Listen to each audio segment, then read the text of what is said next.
When it comes to figuring out how healthy you are and how long you might live, a cardiac stress test is often considered the gold standard for giving doctors very specific information.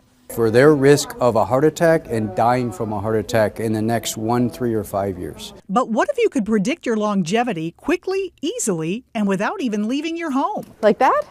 Today in St. Louis, reporter Dana Dean just perfectly executed the sitting rising test. Scientific studies over the past 15 years have proven if you have trouble getting down and getting back off the floor, it's nothing to laugh at. Oh, there's no way.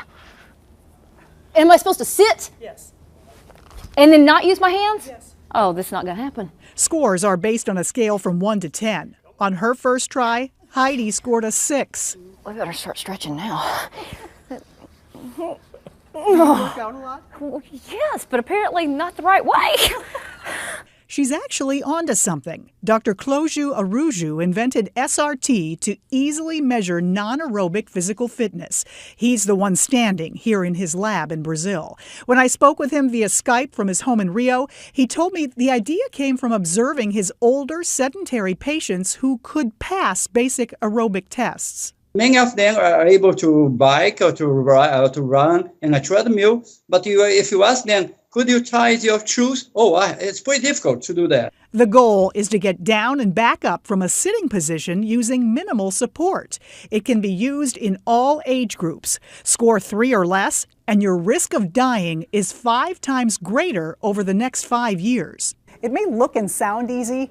Here's how you do it. You cross your feet and go into a seated position without losing your balance. That's 5 points.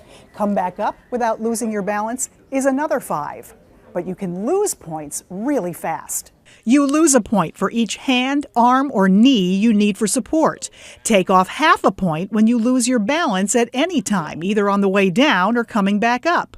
Total them all for your final score. If you had bad knees or hips, don't try this at home.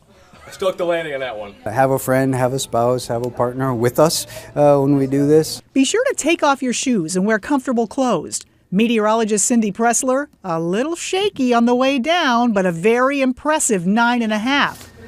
Okay, and now I have to get back up. Very good. Sarah Daly, a perfect 10. Art Holiday. He's a little off balance. That's immediately the thing that you notice. You know, you're trying to steady yourself and lower yourself. And, you know, at 6'4", it's a little problematic. We'll give him a 7.5. But for every point you get, there's a 21% decrease in mortality from all causes. Our cardiologist, Dr. Lim, says it makes sense. The more active we are, the better we can accommodate stressors, the more likely we are to handle something bad that happens down the road. Reporter Ryan Dean scored an 8.5. I struggle at many things, and just add this one to the list, Kay. As for Heidi, she's still working on it. Can you hear the cracking in the knee? By the way, if you're over 50 and score a perfect 10, you should be proud because not many people in that age group can do it.